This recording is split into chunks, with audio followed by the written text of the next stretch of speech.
Good afternoon. So I'm going to talk to you about AI and the future of humanity. Please bear with me. It's the first time I'm doing this on this topic.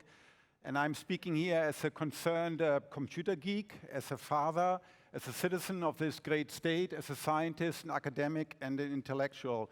And first and foremost, as a member of Homo sapiens.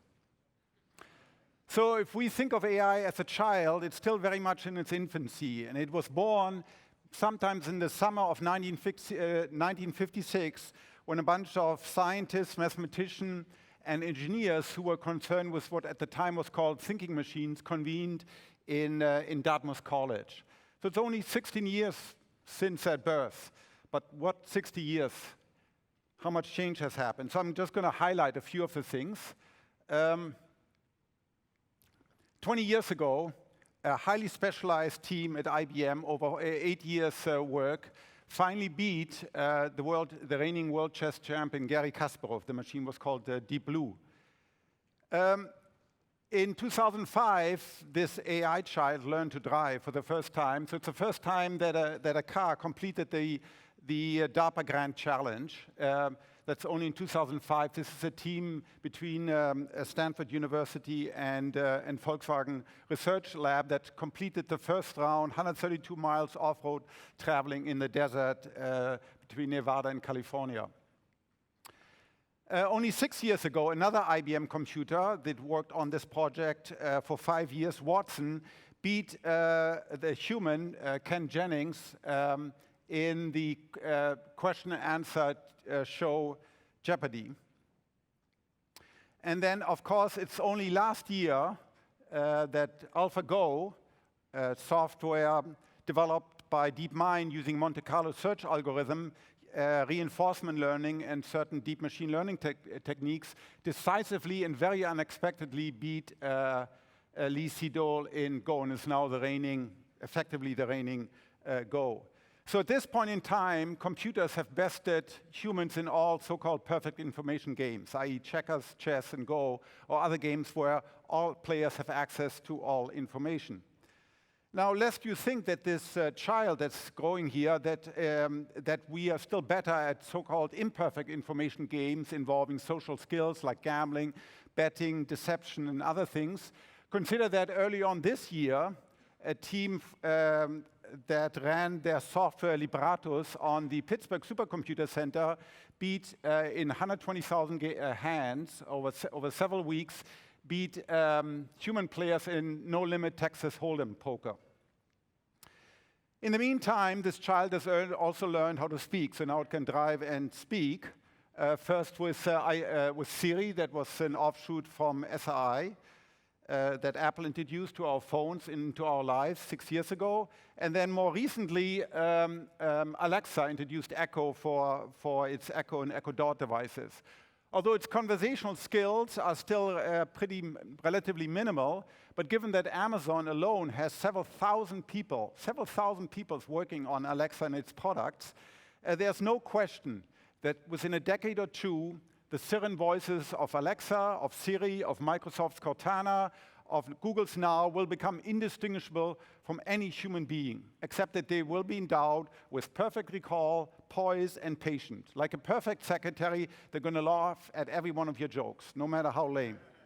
Remember the movie She, Samantha? So that is in our futures, no question about it, over the next 10 or 20 years. Now, all of that is powered by an amazing hardware infrastructure that's given time and again a vast increase in power. And we know this as Moore's law. It's not a physical law. It's just an empirical observation that over the last 50 years, essentially the number of components per integrated circuit doubles roughly every year or so. So starting from very early on, the first electromechanical computers, all the way today to today's computers. Now, the y-axis here, the vertical axis, is an increment of factor of 100,000 in terms of raw computational power. Now, just to center this, think about that the difference in terms of components in the brain between a mouse and a human, which you could say in some sense gives you some measure of the computational power between a human and a mouse brain, is only a factor 1,000. We only have roughly 1,000 times more nerve cells that are roughly similar to the neurons in in a brain. So this is massive. And of course, the curve continues, right?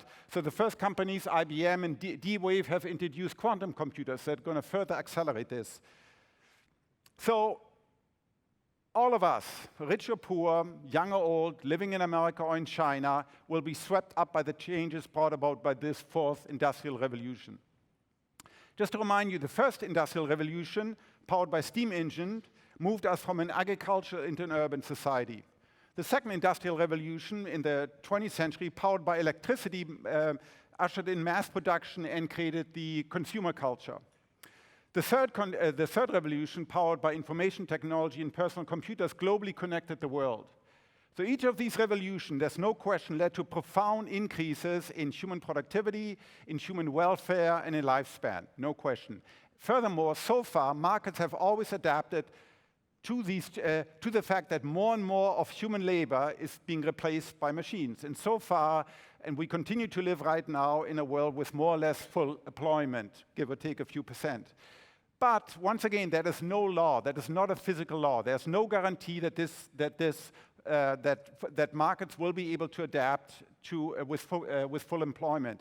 In particular, this is going to be more and more challenging because we know these technological disruptors, they're accelerating. If you look at the last 10,000 years of history, most of that change has occurred over the last few decades.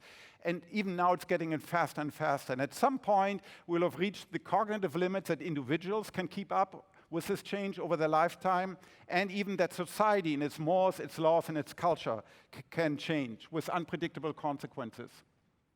What are some of these consequences?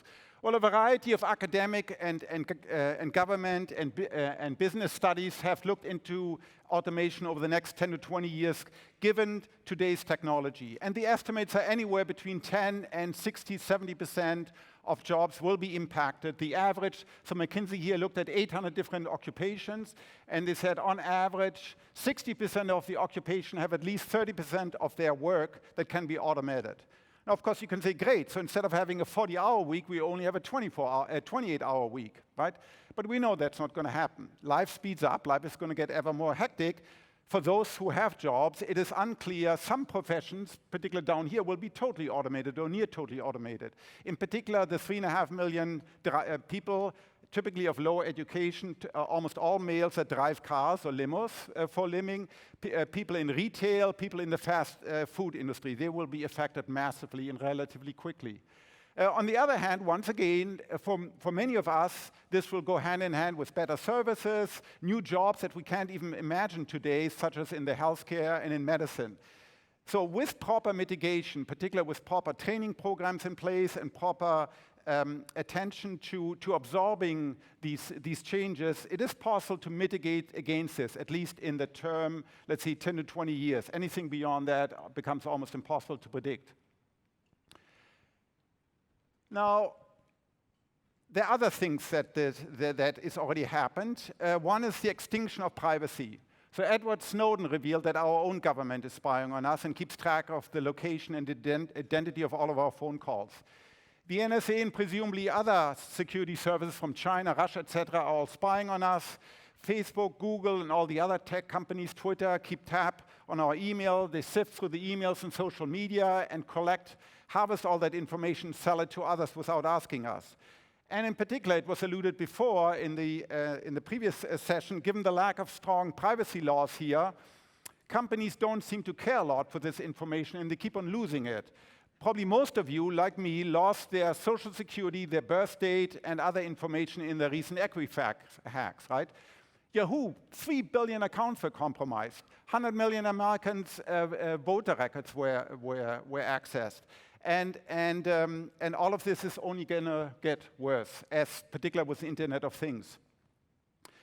Face tracking is becoming very, very powerful. Face tracking can now be done much better than at a much greater speed, much more thoroughly than any human can do. It's going to become ubiquitous. That means even in a crowd like this, you will be identifiable and cameras will know where you are. Lip reading is also becoming now superhuman performance. So if you compare algorithms against human lip readers, algorithms do much, much better. So even in a crowd, when you whisper, there's nothing that's going to be off the record anymore. Remember in 2001, that iconic scene where Hal listens into the discussion of the astronauts. That is, we live in this world.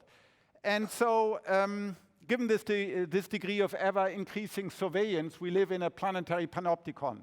This is an ideal, quote, prison that was imagined by the British utilitarian philosopher Jeremy Bentham. This is actually a real prison in Cuba, where the all-seeing ward, the state or various companies know everything about you, and of course you know very little about them. There's a profound asymmetry. Increases in growing inequality. I just did this calculation yesterday. It's amazing. The market capitalization of the top 5 tech companies, your Google, Apple, Facebook, Amazon, and Microsoft, exceeds the annual gross domestic product of a country like India. I mean, just astonishing amount of wealth. This brings what's known among macroeconomists as the resource curse. The owner of productive capital being highly concentrated in one particular industry, in the tech industry, or typically in the petrochemical industry, but here it's applied to the tech industry, and distorting economics and politics, and therefore economics and politics becoming increasingly unstable, as we know all too well in this country. This is a plot from the New York Times. If you look at in 1980, where increases in productivity went to, so they mainly went to the poor and to the middle class. But now the largest income growth in 2014 goes to the top 1%. That is not sustainable for long if we still want to live in a peaceful, cohesive country. One thing that the media hasn't really talked a lot about is weaponized AI, and it's happening right now if you go to the appropriate conferences and read the appropriate literature. In other words, using deep machine learning algorithms together with robots on weaponized platforms to disrupt, incapacitate, and destroy individuals, particular groups, companies, ethnic groups, or whole countries. Cyber threats to the power grid that we've seen in Ukraine, hacking cyber threats to the 9/11 emergency system, hacking the stock market. The Pentagon, as well as the armed forces of other countries, are working on, or certainly are planning for future where autonomous systems have the ability to kill without a human in the loop. This is obviously the next step in the evolution. Swarms of smart and cheap drones with high degree of autonomy, robotic weaponized platforms that will dominate the battlefield of the future, the seas, the skies, and the earth. And these visions will happen. This will come to pass unless we put a stop to it very, very soon. There is this ongoing arms race. So if we think about the long-term future, 20, 30, 40, 50 years from now, it's very unfair, it's very fuzzy. Most benefits of civilization stem from application of natural intelligence. So the question is, how can we use the advantages of artificial intelligence to complement natural intelligence? And one question here that we have to ask ourselves seriously now, can two intelligent species, right? We are evolving sort of all these robots are going to be more and more autonomous. You can think of them like a sort of a species. Can we peacefully share this planet with another intelligent species? Now, if you look in the anthropological record, the answer is sort of not very encouraging. This is a plot worldwide of megafaunal extinction, like cave bears, giant sloths, mammoths. Whenever Homo sapiens moved into a new territory, all the larger animals became extinct. And of course, historically, we know in our continent, or in Central America, or in South America, whenever a technological advanced culture collided with a technologically inferior culture, we do know how it ended. So what can we do? All right, we're called upon as citizens to do something. How can we keep up? So you might think this is crazy, and some people will be scared by this, but I think one very real possibility, in particular in view of the time scale, right? The time scale is here one of decades, it's not of centuries or millennia, is that we have to understand our brains better, and we have to engineer the shit out of it. We have to engineer our brains in order to compete with our own creation. So I'm speaking here about enhancing our own intelligence, enhancing our own capability. That is becoming within reach. It used to be science fiction, but it's now coming within reach. So there are two broad classes of technology here. One is so-called non-invasive devices, typically powered using EEG. So you put electrodes on the outside skull and you monitor the underlying neural activity. So here you can, it's just a picture from the Cybersalon in Zurich last year in Switzerland. There's a competition among disabled people using bionic assist technologies such as robotic prosthesis, brain-computer interfaces, powered exoskeletons to play various games. And there are a few products out on the market for athletes and to enhance your sleep using sort of these sorts of technology, non-invasive from the outside. They're good because you can use them from the outside. You don't have to drill holes in the skull, but they are very limited. The problem is why they're limited is the physics of the brain. The underlying atoms of perception, of consciousness, of action are neurons, are nerve cells. The nerve cells are tiny and they're packed deep inside the skull, and they're protected by the skull, which is a good thing. And so from the outside, the EEG only measures the very distant and faint and very noisy echoes, typically a microvolt with a very low signal to noise, which means you have to average over many, many trials, which makes it very cumbersome and not very effective. So ultimately, what we have to do, we have to go inside the brain. Today, this requires neurosurgery. Maybe in future it's not, but certainly for the next decade or two, primarily this is going to require neurosurgery. So this is, of course, happening already now. There's a number of efforts worldwide, particularly in this country. This shows you a patient that was reported upon a couple of months ago in Lancet, Bill Kochiva, who's a quadriplegic, paralyzed by bike accident many years ago. So what here the neuroengineers and surgeons did, they implanted tiny electrodes, you can see him here in the upper right, relatively small electrode directly into his left motor cortex, and attached, well, they went through a decoder, through a computer, and then they stimulated his muscle on his right arm and shoulder. And so he now has some limited freedom. He can now eat for the first time in 9 years by himself. The technology is still very limited. You can see the brain interfaces on top there. You know, it's outside. That's not good. In fact, right now you can only use it for a few hours in the VA lab. So we have to miniaturize them. We have to go to wireless, etc. But all of this is possible. So. But what we need to do, we need to study much more the human brain. Now, there are 60,000 neuroscientists. This is what we do. I'm one of them. The vast majority of neuroscientists study animal brains for various reasons, mouse brains or brains of other animals, bees, flies, worms, fish. Few people actually study the brain directly because the human brain typically is not accessible. You can only see it from the outside. But this is what we do here, what I and my 300 colleagues do at the Allen Institute for Brain Science. It's a few blocks down here, South Lake Union, funded by Paul Allen. So we work with local neurosurgeons here at the UW and at Swedish and other clinical centers who on occasion have to go inside the brain. So here you see an MRI of a patient. And if this patient has a brain tumor or an epileptic seizure, the surgeon has to tunnel through the overlying piece of brain, cortex, in order to access the deep tissue tumor. And then we can harvest this piece of brain, we can bring it rapidly over into our lab, and we can now study it. So our technician, our scientists what they can do now, they can record from this. Now, this is not a mouse brain. This is a piece of living human brain. 20 minutes ago, it was part of somebody's brain, of somebody's memories of their first kiss. But now it's here, it's in the lab. We can look at the morphology. We can study it in great detail. We can reconstruct this morphology. As you can see here, they're beautiful, these nerve cells. And we can begin to model them to try to understand rationally what would happen, for example, if a synaptic input comes, like I open my eyes and I see, how does this happen? All of this information is going to be available in 2 weeks at our website, brain-map.org. Anybody on the planet's face can download all of this information. That's sort of our MO, and for everybody else. You can download the detailed electrical properties of these cells, and you can make your own models, or you can use our software to model it.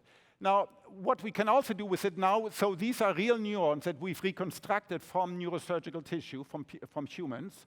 And now we can model large numbers of them. Here, this shows an early model several years ago. We can sort of model the physics of the brain circuit in this particular piece of brain. We can animate it. Here you can see the white means this neuron is spiking. They're generating these little electrical pulses. That's a universal lingua franca. that any brain uses to communicate. So here it gets very vigorous synaptic input, it gets all excited. So now we can use this, for example, to see, well, what would happen if you apply an electric field, for instance, from the outside or from the inside? What can we do to speed this up? What can we do in order to, in pathologies, what happens, for example, in Alzheimer? And we can get a rational understanding because we are beginning to model these things in great detail.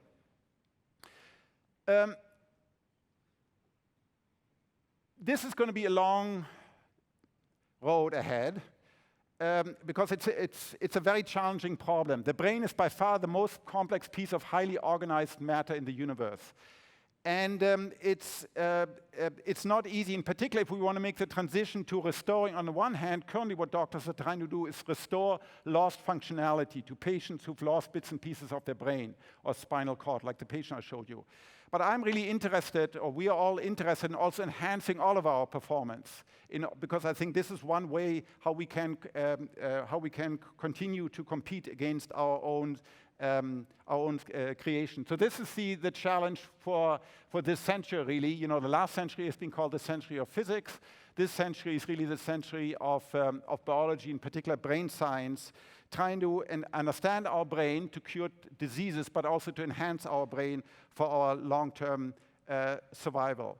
So whether you are among those who believe that the arrival of human-level AI signals the dawn of paradise, as some do, or the sunset of the age of man, as some others do, I believe it is a matter of great urgency right now. This is something practically we can do to help understand how we work in order to help improve our brain and its capabilities. Thank you very much.